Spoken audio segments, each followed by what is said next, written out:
A sat yogi is one who has made the irrevocable commitment to live in truth.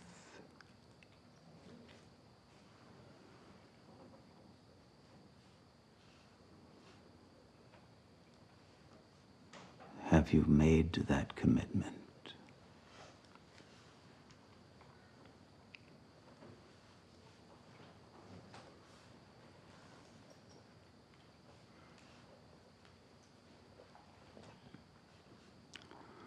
Once that commitment has been made, there will be no longer any anxiety or confusion.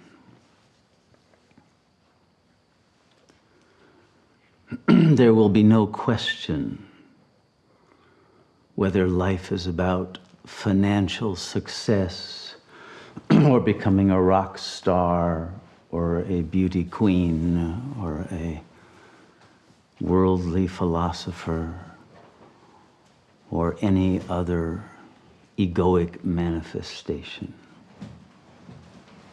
None of that will have any relevance because none of that involves the real self.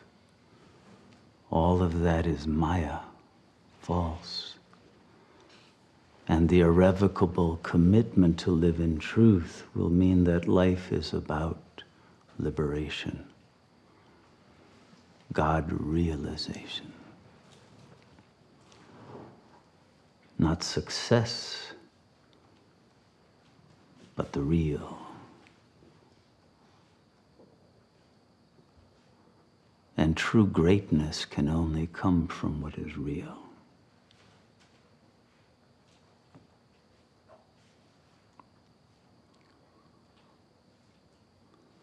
This does not mean that the production of art, of music, of drama, of all of the other manifestations of culture will stop, but they will become acts of service to uplift others, not to display the ego. They will become acts of seva and acts of sadhana that will be the skillful means for attaining the supreme real, rather than avoiding it. And so the irrevocable decision to attain jivan mukti, liberation in life, ends all of the questions about how to live, the existence that appears in the phenomenal plane. Because that existence has become a simple token of the ineffable presence that functions through the organism, but is not it, and is not enmeshed in its actions or their outcomes.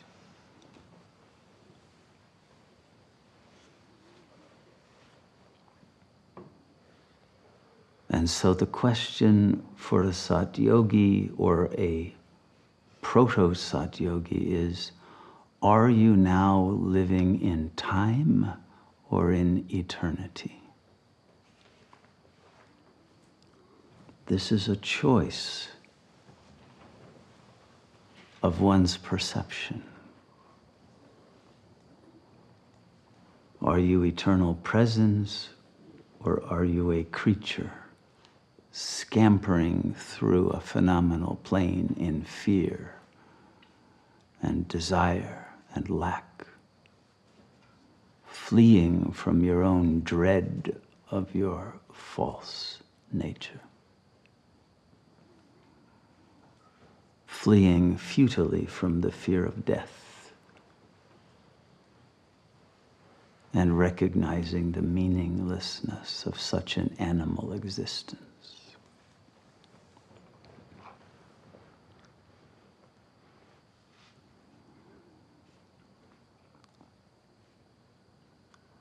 Have you chosen to recognize that you are not the body, the organism, the creature,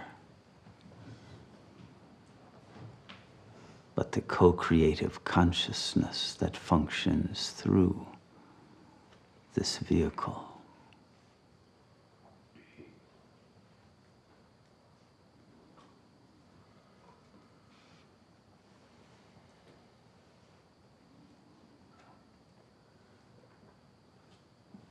Have you mastered the ego mind so that it no longer produces peacelessness, agitation, anxiety, depression?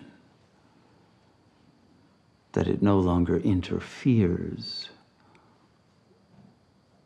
with the presence of that royal supreme presence that is the God Self, who alone has the rightful use of the body. But have you made the body and the mind into the temple of God, so that supreme, loveful intelligence can function without interference through the fleshly vehicle? Or has the ego usurped that vehicle for its own jouissance, its own enjoyment of futile pleasures that have no value and no true being, because no true relationship to God is the mind still occupied by an infantile consciousness that refuses to grow up, that refuses to let go, that refuses to recognize who you really are?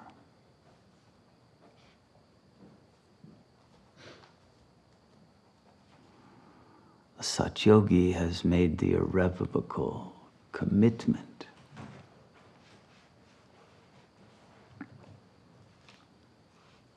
to destroy that illusion, to disidentify from whatever egoic thoughts and affects arise. And once that irrevocable decision has been made, they will have no power over you. It will be recognized that all egoic thoughts are illusory and are designed for self-deception.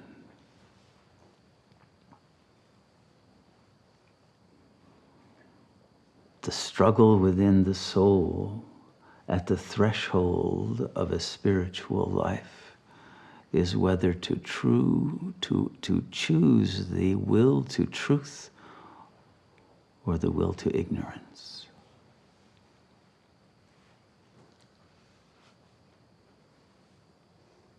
Because once you have entered into the path of truth, you can no longer deceive yourself. You can no longer pretend that life is about family or career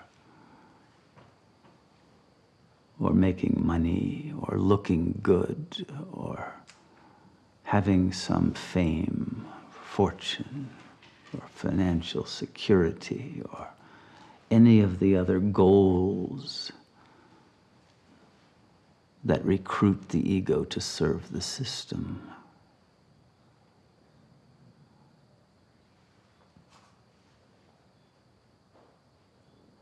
Have you attained independence from that collective ego system so that its false values do not dominate your consciousness and cause you to betray yourself and remain ignorant of your true nature, your true power, your true capacity to love, to create, to transform.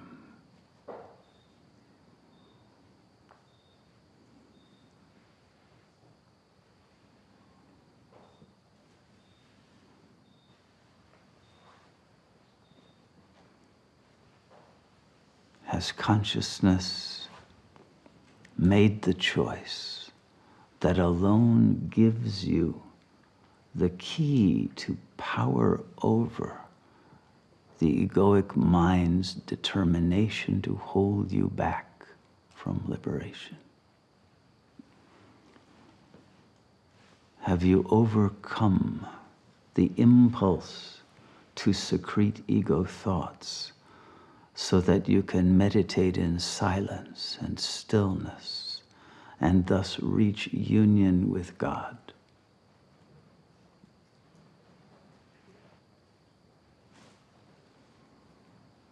To reach union with God, the meaning of Sat Yoga,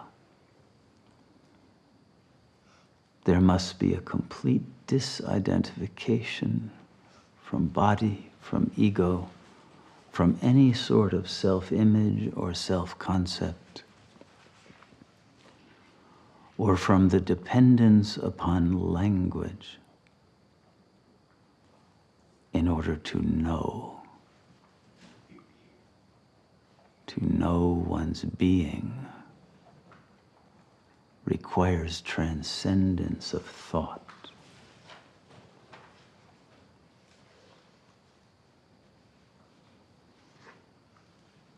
It is only after the threshold of silence has been crossed and presence lives without fear or desire, no longer in time or space, but in the eternal emptiness, that the portal to the fullness of the Supreme Presence opens.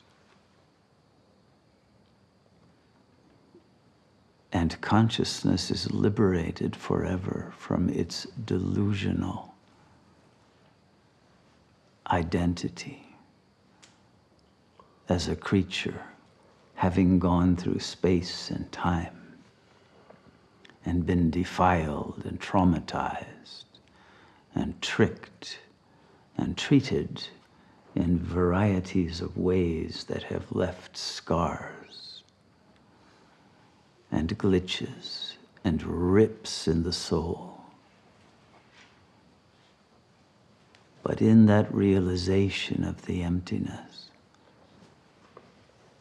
all of that past history is recognized as illusion, and it no longer touches or has any effect upon one.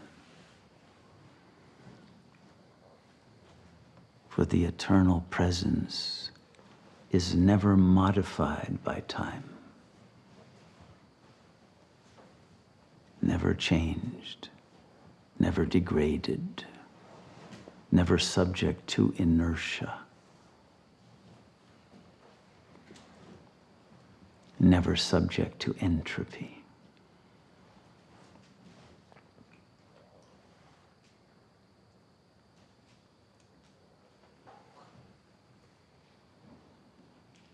Have you chosen to live as your real self?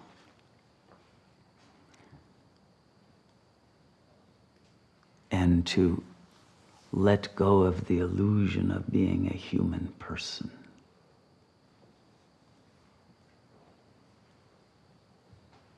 With goals that are always disappointments, or always futility, vanity,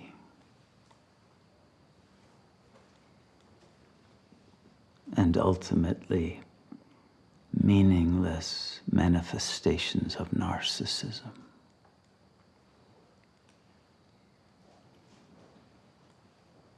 Have you overcome the temptation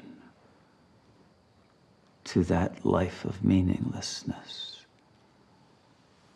Have you overcome the tendency to be seduced by the sensory, by the imaginary, by the worldly, by the temporal, by all of those false lures that capture the mind on the hook of Maya and cause all of the suffering that you have ever endured? To free yourself from the hook, you must no longer desire the bait.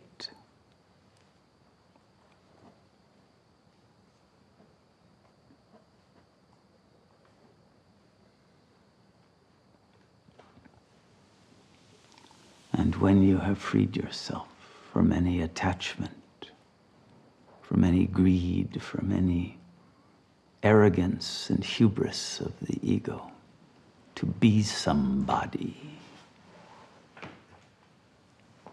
when you have let go of all of those desires, to look good for the other, to gain approval, to be an object of desire, to claim a territory, a niche, to free yourself from submission to the rules of the game. Only then does the game itself fall away as an illusion of no relevance.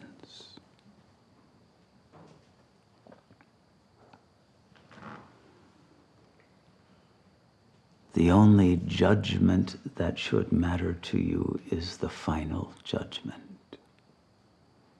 that will be rendered by your own self, depending on the courage to live in truth or the cowardice to avoid, and to live in the narcissistic mentation bubble that gives one a sense of superiority and illusory freedom that is based upon the false idea of being a creature in space-time rather than the creative power that is dreaming this world of space-time as its own reflection, its own majestic dream of beauty, of generosity, of wonderment, of love.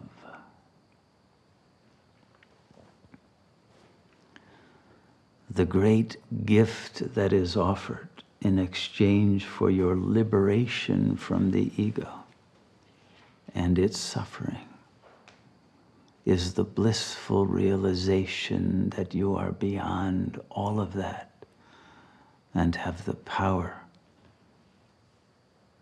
to transform the world through your own observation of eternity underlying time, and love pervading even a world of hate, and of truth overcoming the veil of the great lie.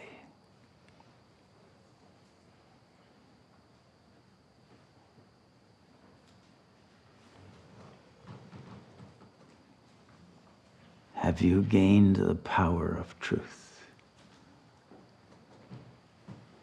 which only comes after crossing the portal of humility into emptiness?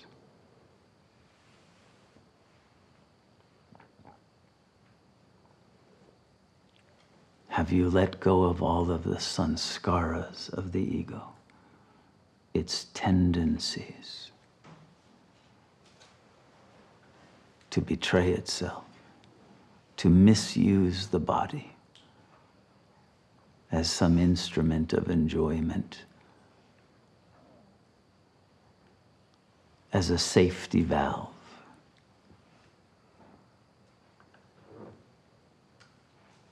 To reduce its anxieties? Or have you become that eternal self that refuses ever to fall into Maya? Have you realized that you have the power to live in bliss, in love, in stillness, unshakable, unperturbable?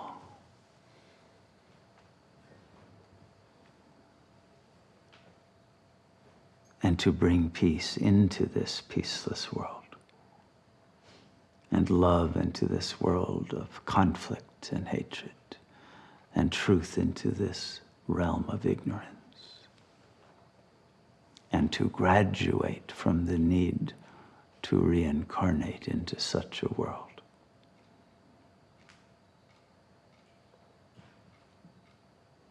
By attaining union with its creator. This is why we are here. And this is the moment of the climax, the final exam, the moment of truth. Will you choose truth or will you choose the lie? Cowardice or courage? Will you take the step into infinity?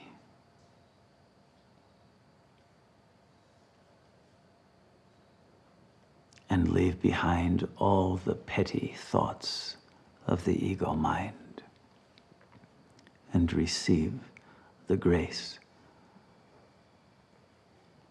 of the infinite, eternal, blissful presence that is the presence of God as yourself.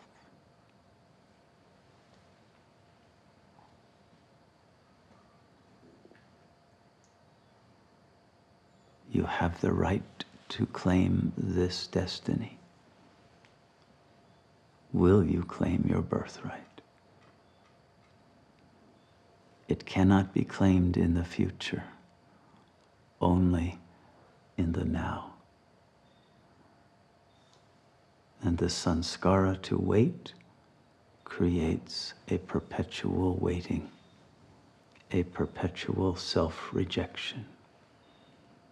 It is always now or never.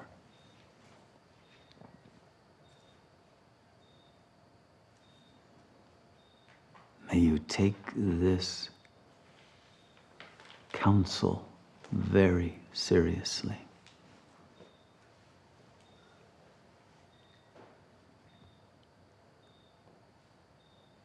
And allow yourself to enter into the Holy of Holies within your heart and abide as the One Self, here and now.